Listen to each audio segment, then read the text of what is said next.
year is coming to an end, and I feel like it is fair enough that we do a little recap on my favorites of 2025. Hi everyone, welcome to VLOGMAS. I couldn't let the year end without doing a little recap of all of my favorites of this year. By the way, how are you guys doing? I hope you're doing fine. I'm doing pretty fine. I am so excited because we're gonna go into 2026 really soon. That sounds off. I'm calling it 2026. It's gonna be my year. I was thinking when I was scripting my ideas for the VLOGMAS content, and I was like, should I do a recap of all my favorites of the year? So that's exactly what we're gonna be doing today. I'm gonna stop talking because this video is already gonna be long enough, and we're gonna get started with the recap. But I also wanted to say that let me know down in the comments your personal favorites of this year and any recommendation you might want to give me. Whatever you want to recommend me, let me know down in the comments. And now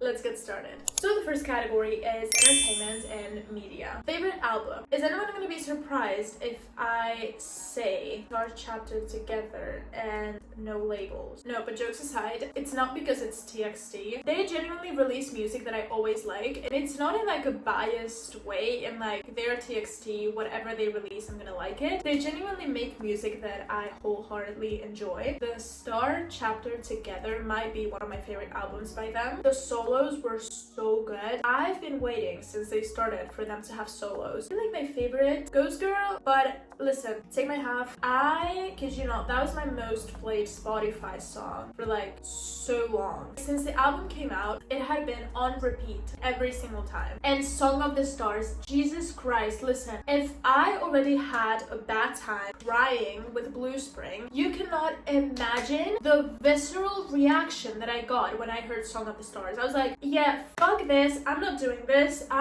no. Then I also feel like I really enjoyed Beautiful Chaos by Cat's Eye. And also, I feel like it's worth to mention, it's not an album that came out this year, but 5 Seconds of Summer, the album, I've been listening to that a lot. It's not a new album, it's actually, when was it released? Like 2014? No, but not the band. I mean the album. 2014. I said it right. It came out when I was 10, apparently. I've been listening to the album a lot, so it was worth a mention. Favorite artist slash band. My answer hasn't changed in years, and it's not gonna change anytime soon. But I also want to add 5 Seconds of Summer, as I said before, and Youngblood. I had a few songs in my playlist before, but this year I feel like I got so much more into his discography, and like I really got into him as like an artist. I think he's genuinely one of the nicest, genuine, good artists out there. I keep getting reels on my feed of how he treats his fans and like his concerts and stuff, and I do feel like he is such a good human being. So yeah, I really got into him throughout this year,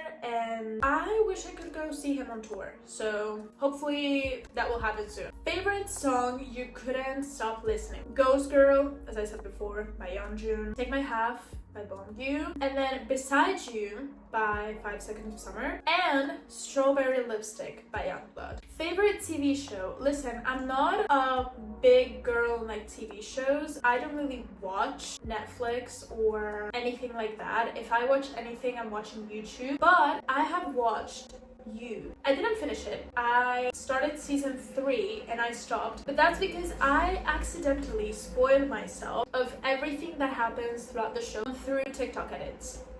I spoiled myself. I know how it ends. I know what happens in every single season. I still feel like I'm gonna go back and watch it at some point. So that's that. Favorite YouTuber slash content creator. I'm gonna have to go with Dan and Phil. Now moving on to creator slash internet life. So as a special mention of my favorite thing that has to do with content creation, I have to mention my rebranding. So as I've mentioned multiple times before, I used to have another YouTube channel, but it wasn't really my vibe. I was trying to fit trends and aesthetics that were not mine. So I like my content never felt authentic. I could never be consistent. It felt more like a chore, like something that I had to do. Rebranding this year was probably one of my favorite things that I've ever done, to be completely honest. Favorite video you made? Probably the evolution episodes, especially the first one because it's like very special to me. Oh, and also, you know, the videos where I play like horror video games, those are so good. Like, I really enjoy filming them. I'm not planning on being like a gameplay channel, but I genuinely enjoy filming those. Favorite comment someone left? There are like too many comments to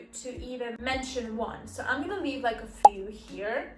These are some of my favorites, but they're like way more. Favorite behind the scenes chaos story. I feel like when I was recording the Five Nights at Freddy's video for Halloween, for starters, I got the idea at 2 a.m. and I had to reorganize like the whole uploading schedule. Then I got like a shit ton of problems to film it. My laptop is a Mac and it's not compatible with Five Nights at Freddy's. Then I thought my mom's was gonna be compatible. I paid for the game. It was lagging so bad that I could not use it to film. Came back to my computer, figured out a way to find the game online. Then the game online, since it wasn't the official one, it was glitchy. Like, you can go see the video. It was terrible. Oh, okay.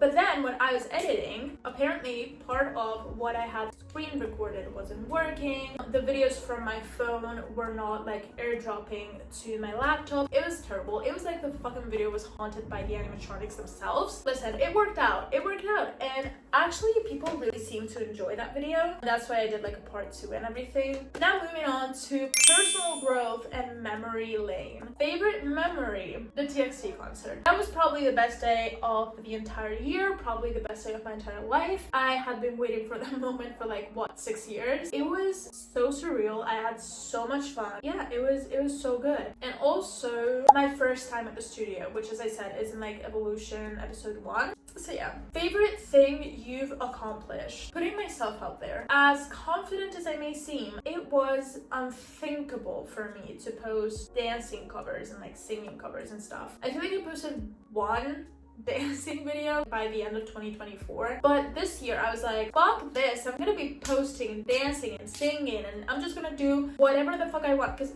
being cringe is being free, okay? And this year I was like, I'm fully gonna embody that. So yeah, I started to put myself out there a lot, started to post content that I really enjoy, and yeah, I feel like discovering my authentic self, that was the best part of this year. Favorite quote or phrase? Big results start with big dreams. I like to say this a lot because my dreams are always considered too big, because how can you dare to dream to be an artist and be on stages and live from basically the salary that you make with your art? That's unthinkable. That was never done before. No one else has done that, and if they've done that for some reason that we don't even understand, you can't. Do you realize how ridiculous that sounds? I genuinely think that we are programmed in a way where we are just practically forced to not go out of like a box that society has made. And if we want to do something different, if we want to be an artist, if we want to be a content creator, it doesn't even have to be that way.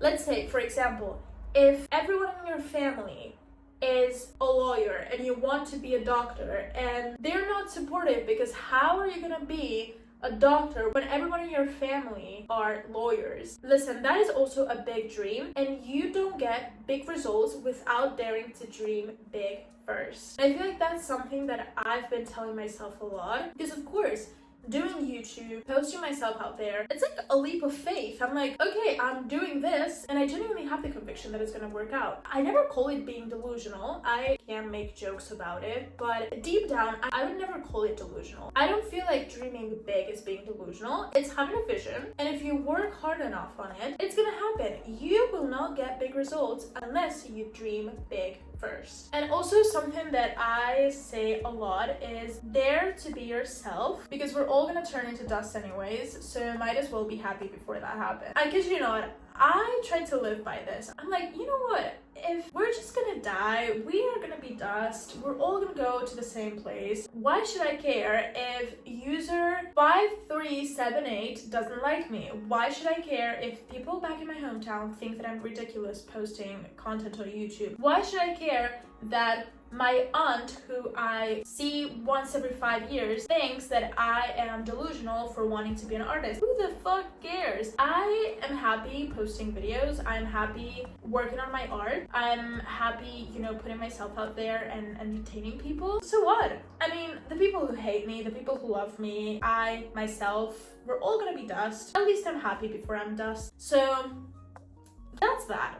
Now for the last category, let's go into the chaotic, fun, and hinged category. First of all, favorite emotional breakdown. So I would say that my bestie and I practically had a full-on crash out because the day before the TXT concert, we were taking a walk around Barcelona. We were like kind of processing the fact that we were seeing them next day, and we passed by the Sagrada Familia. I kid you not, like 20 minutes after that, our feeds got flooded with videos of Tejan of TXT outside of the Sagrada Familia, taking pictures and signing photo cards and albums and stuff. There are two options. Either we were there at the same time but on like different sides of the building, or we missed him by a couple of minutes. Either way, I don't know which one is worse, but we almost crashed out. We were like, no, this cannot be happening. This is not okay. This is not right. But we were happy for the people that got to see him, so that was emotionally distressing. Favorite delusion you fully committed to? Moving to London in 2 years. I think I mentioned this before, but well, you can see it on my vision board, but I've been obsessed with London since I've been there. I genuinely have a gut feeling that there is something waiting for me over there. And listen, I've been wanting to move out of this country since I was really young. There's nothing wrong with Spain. I love Spain. I always say very proudly that I was born here and Spanish is my first language. It's just, you know, I like moving around. I don't like settling in a single place. I don't like settling for anything, actually. Like, if I have to do something over and over and over again without the possibility of like moving around, I do not like that. I always said I want to move out, and I went to London and I fell in love. I fell in love with the city the same way that I did when I first came to Barcelona in 2019. And see what happened. I've been living here for like 3 years now. Yeah, London is happening in the next 2 years.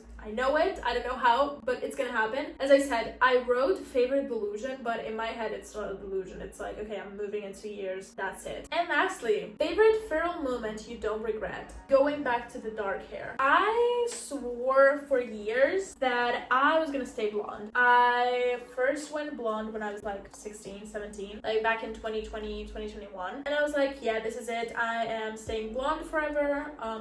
I lost half of my hair because of it, by the way. And listen, I don't know why. I probably crashed out over the situationship back in March. We're not gonna talk about that. No, but jokes aside, it wasn't because of that. I couldn't stop thinking about dyeing my hair back to like its original color. So yeah, I went back to like the dark hair right before the TXT concert. The problem is the dye gets out of my hair pretty fast. This one was more expensive and my mom did it for me, so it's lasting a little bit longer. But my hair kept going back and forth between like blonde, blondish, reddish, brunette. It's just like changing around for months. But yeah, last time I dyed it was like a couple of weeks ago. I think it was the beginning of October. And it's been my hair has been holding the dye pretty well. Now, all I want to do is go darker, actually. So things change, people change. I change my mind a lot. It is what it is.